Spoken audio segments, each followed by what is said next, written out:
Even though the shayateen are locked up, you are still struggling. You are still not able to keep up. You are not benefiting from the opportunity. So my brothers and sisters, in order to reach your optimal, in order to get to that level of, I am going to mention, and I'm not going to go into great details, I am only going to mention certain things that I want you, inshallah ta'ala, to join me in order to benefit from this blessed month. Ramadan is not like any other month in the year. Ramadan is a special month. It's a month where it's night and daytime is an act of worship. Ramadan, my brothers and sisters, it's an opportunity like no other. My brothers and sisters, if today Allah subhanahu wa ta'ala gave you wealth and there was a company or a business that was accepting investments and you didn't invest and other people went and invested, years went by and that company or that business, it became $1 billion, $1 billion company. The profit, the net worth, billions. The people who invested are now living luxury. You could have invested. The opportunity came. You didn't do it. You regret it. My brothers and sisters, the month of Ramadan is far greater than darahima ma'dudah, than a few thousands. No money in this world is equal to the blessed month of Ramadan. This month is an opportunity liman, to who? Li ahli tijara. Those who want to trade, like with who? With Allah subhanahu wa ta'ala. At-tijara ma'allah. You want to do trading with Allah? This is your time to invest everything. Your time, your energy, your mind, your heart, your everything. Like in my brothers and sisters, you can't benefit from this blessed month. Abadan, you won't be able to benefit from it unless you prepare now. It's not possible, my brothers and sisters, that you will benefit from the month of Ramadan and that you will reap the benefits that are in that month and you haven't prepared. It's not possible.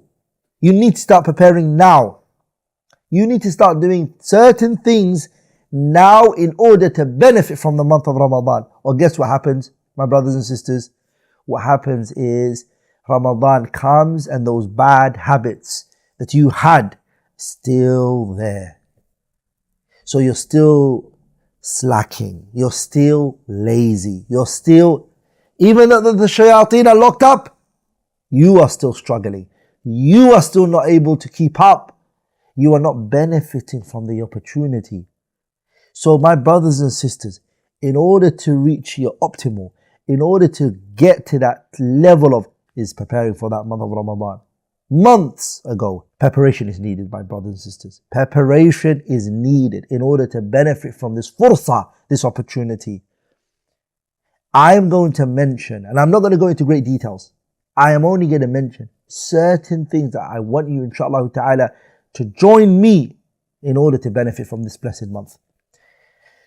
Number one, right now, not tomorrow, not the day after, right now, the minute you watch this, the minute you see this, the first thing that we need to do is at-tawbah, repentance.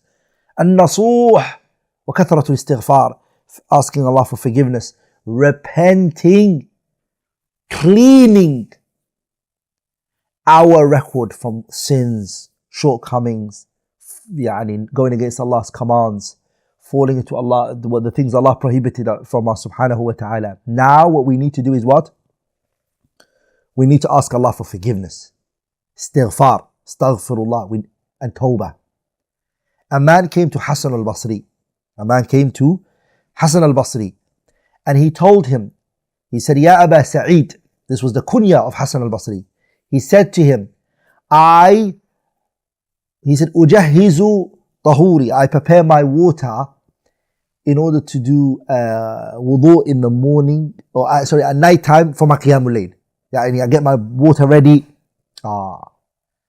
And I get myself mentally, he said, ready for what? For the Qiyamul Layl. وَأَسْتَعِدُّ لِقِيَامِ اللَّيْلِ. But look what he said, وَلَكِنِّي لَا أَقُومُ. But when I go to sleep, I cannot wake up. And Qiyamul Layl misses me. What shall I do in that particular situation? فَقَالَ لَهُ الْحَسَنِ. Hassan al-Basri, he said to him, قَيَّدَتْكَ ذُنُوبُكَ. Your sins has kept you captive. The reason why, even though you've prepared the water, even though you have mentally got yourself ready for praying Qiyamul Layl, the reason why you're not able to do it is because your sin is keeping you captive. So what do you need to do? A tawbah, repentance. Ramadan is coming, repent now. Clean your record from those sins and those mistakes.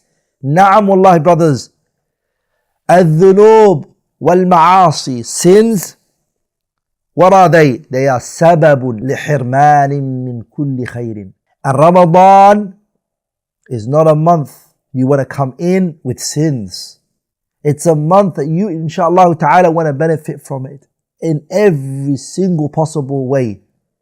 So don't let those baggages, those mistakes that you did, those ma'asi, those sins, those dhunubs that you did qabla Ramadan, don't let it come into Ramadan, because it wallahi will affect it. It will what? It will affect it. And the one who repents, my brothers and sisters, it's like he's never committed the sin. التائب من الذنب كمن لا ذنب له. The one who repents is like he's never done that sin ever before. Your record is clean. You are in no way, shape or form a person who committed that sin. Number two, my brothers and sisters, the second thing that you need to do, and that I need to do, every single one of us needs to do, is an-niyyah as-sadiqah. We have to have a sincere intention. My brothers and sisters, an-nawaya, intentions, makes a person reach far places. If you have good intention, Allah subhanahu wa ta'ala, He sees that you have sincerity in you. He opens for subhanahu wa ta'ala, He will allow you to benefit from things. He will allow you subhanahu wa ta'ala to benefit from that blessed month. كل ساعة من ساعات, every minute of its minutes, Ramadan, you benefit from it. كل لحظة, every single second, Allah subhanahu wa ta'ala will make it a means for you to get closer to Him subhanahu wa ta'ala. The Quran, multiple places, Allah subhanahu wa ta'ala has shown us that those who had sincerity in their hearts, Allah subhanahu wa ta'ala gave it to them so much good. That He gave them so much good, and that He rewarded them immensely subhanahu wa ta'ala. Look when Allah tabarak wa ta'ala spoke about those, the individual who migrated for the sake of Allah. Allah subhanahu wa ta'ala, He said, وَمَنْ يَخْرُجْ مِنْ بَيْتِهِ مُهَاجِرًا إِلَى اللَّهِ ثُمَّ يُدْرِكْهُ الْمَوْتُ فَقَدْ وَقَعَ أَجْرُهُ عَلَى اللَّهِ. Look at that. This individual, what did he do? وَمَنْ يَخْرُجْ مِنْ بَيْتِهِ مُهَاجِرًا إِلَى اللَّهِ. He is doing it for Allah's sake. وَرَسُولِهِ, and His messenger. That person, his reward is with Allah. But the reward is not being mentioned. It's not being stated. Why? Because it's Allah. What He's going to give you is not something words can describe yet, brothers and sisters. Words can't describe it. So why are they going to get immense reward? فَقَدْ وَقَعَ أَجْرُهُ عَلَى اللَّهِ. Why? Why is Allah saying that your reward is with me? You know when a king says to you, I'm going to reward you, what do you say? Yeah, definitely. This is going to be big. But if a miskin person says, I'm going to reward you, you're going to be like, yeah, not going to be that big. Allah, وَلِلَّهِ الْمَثَلُ الْأَعْلَى, when He says, I'm going to reward them, we know that it's not something our minds can comprehend. My brothers and sisters, this is an-niyyah as-sadiqah. If you have sincere intention in anything that you do, Allah subhanahu wa ta'ala will open doors for you. No ulterior motives. Number three, these are things that we need to start doing now. The third one is al-azima as-sadiqa. We have to have a conviction, true conviction, unwavering conviction. Right now, right this moment, we say to ourselves that this month, oh yeah, this is it. I am going to change everything about myself, inshallah ta'ala, all the bad habits. This month is the month that I am going to, inshallah ta'ala, leave with ujur. It is this month, inshallah ta'ala, that I am going to, as a brother, do al-muhafadha ala salawati ma'al jama'ah. It is this month that you say, if you make a conviction that this month of Ramadan, and nawafil, the voluntary prayers that I don't generally pray, I'm going to pray in this month. Sunanul rawatib, it's this month, inshallah, I'm going to teach myself this habit.